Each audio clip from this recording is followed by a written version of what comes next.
Diego Bandido. Go Diego! Go Diego! Go Diego! EDSA. Itaas ang kamot sa mga angkol. Itaas ang kamot sa mga angkol. Bunalikol, bunalikol, bunalkol, bunalkol.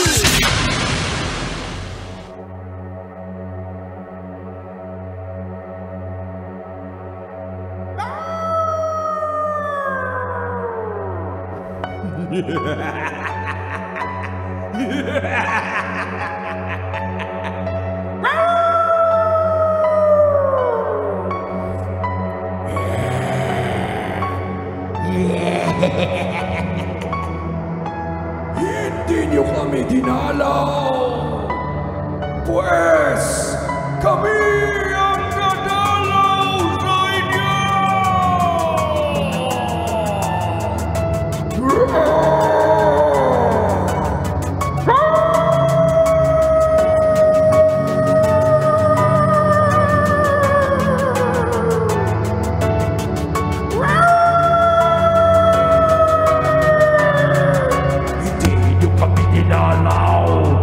Kami dadalaw sa inyo.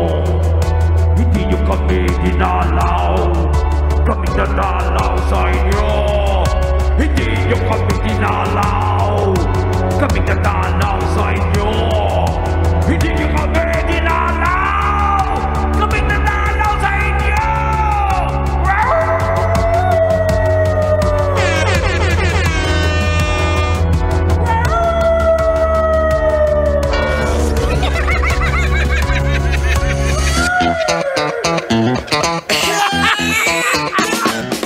Yan ang aking single, abangan nyo. Nagbago na yung isip ko. Papalitan ko na yung title.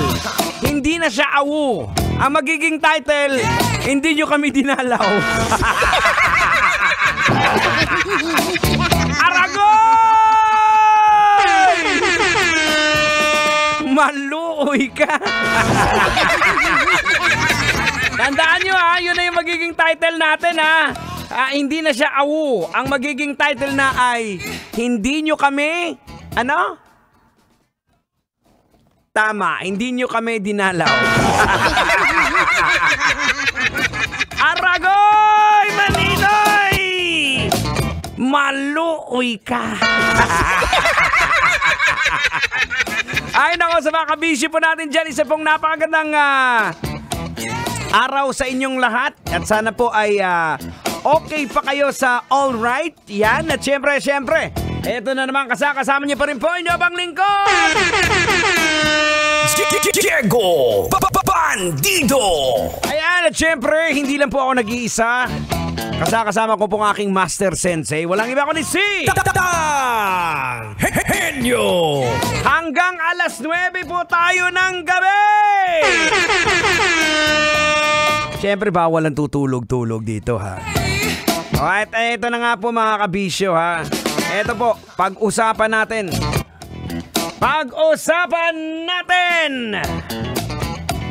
Etong isa sa mga issue ngayon na kumakalat ngayon sa social media. Etong si Madam Kilay. Oh no! O kung hindi mo pa naalaman ang call boards, etong si Madam Kilay nag FB Live at naglabas ng kanyang sama ng loob. Sama ng loob sa kanyang sariling kapatid, sariling kadugo. Matapos umano siyang pagnakawan ng kanyang kapatid. At eto pa ang sabi niya. 2.5 million yun! Pera ko yun! Bakit kinuha mo yun? Pera ko yun!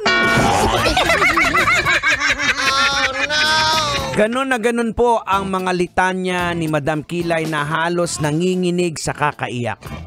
Ayon naman po sa kanya, ang kapatid niya po ay ang kanyang pinagkatiwalaan dahil parang ginawa niyang right hand o kanang kamay. Dahil siya po ay nasa ibang bansa, so pinamanage niya yung negosyo niya, yung pera niya nilagay niya doon sa pangalan ng kapatid niya, yung bank account. At yun nga po, sa kasamaang palad, natangay ang kanyang pera kaya umiiyak pa siya at nanggagalaiti. Eto po, hindi na natin to patatagalin. Alam ko, hinihintay mo na Manong yung logic dito eh. Logican na natin to, Tang. Ay, sige, logican mo na yan. Logican na yan! Logican na yan!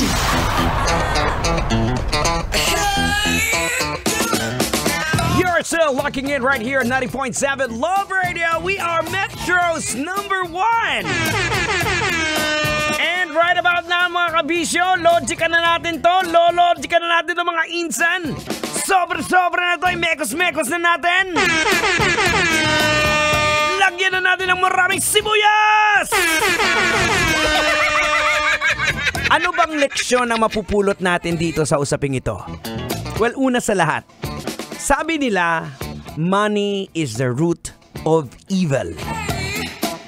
Para sa akin, I don't think so. No. Bakit?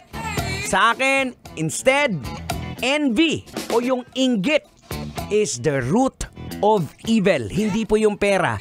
Kasi yung pera, pwede nating gamitin to good thing. Ayan, peste ka, nag-i-English ka pa kasi. Aragoy! Sundin mo kasi yung tinuro ko sa'yo. O, sige na, ulitin ko. Instead, envy o inggit is the root of evil. Dahil sa inggit, nakakagawa po ang tao ng mga kasalanan. Kagaya na lang po na nangyari sa kapatid ni Madam Kilay. Sa kabila po ng tiwala na ibinigay sa kanya, nagkaroon siya malamang ng inggit na gusto niya ring makamit kung ano ang nakakamit ng iba na kaya nakagawa tuloy siya ng pagkakamali. Yung mga nakikita po nating simpleng post sa social media, halimbawa, post ng dati mong kaklase na nangungopya lang sa'yo. Ngayon, nakita mo, nag-post, may bagong iPhone 15. May bagong kotse. At dahil sa inggit, pipilitin mo ring bumili ng mga nakita mo. Pipilitin mo yung asawa mo na i-provide ang luho mo, pero alam mo naman na hindi kaya ng income ng asawa mo, kaya maraming pamilya din ang nawawasak dahil dito.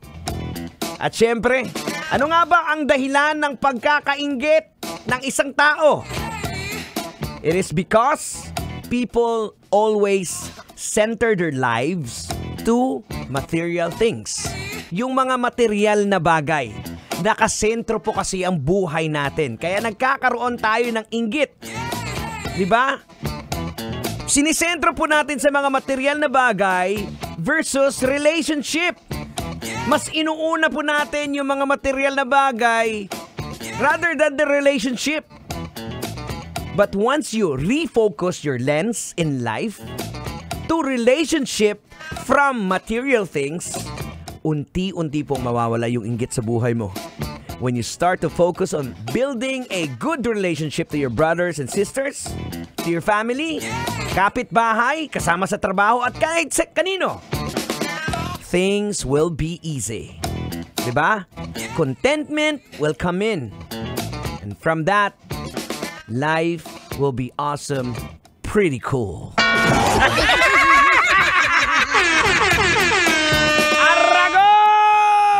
Maluoy ka. Ganun lang po mga kabisyo. Kasi out from that envy, yung inggit na yan, nakakagawa po tayo ng mga bagay na hindi tama. Nakakapangutang ka dahil nakita mo yung kaibigan mo may bagong cellphone, mangungutang ka ngayon. Magsusugal ka. Ibebenta mo yung gasol nyo. Hindi, totoo naman, may mga nangyayari na yun. Kukunin mo yung alahas ng nanay mo. Diba? Ganun ang nangyayari. Isasanla mo yung rehistro ng motor ng tatay mo. Dahil po yan sa inggit. So imaginein mo ha, kung walang inggit sa puso natin, sa bawat isa, ang sarap ng buhay. Mas uunahin mo yung iba, o Brad. Tuwan-tuwa naman ako sa'yo. Ganda na ng buhay mo. I'm happy for you. Bekenemen. Pabananak you ka naman dyan. Simpleng ganun lang. Ay, nako. Anyways, mga kabisyo, oras natin, 6:36. Kaya ang masasabi ko lang, huwag kang mainggit, kapatid. Cool ka lang. Prettier than pink. Right here on that show's numero 1, 90.7 Love Radio. Enjoy the song. Buhol-buhol ang traffic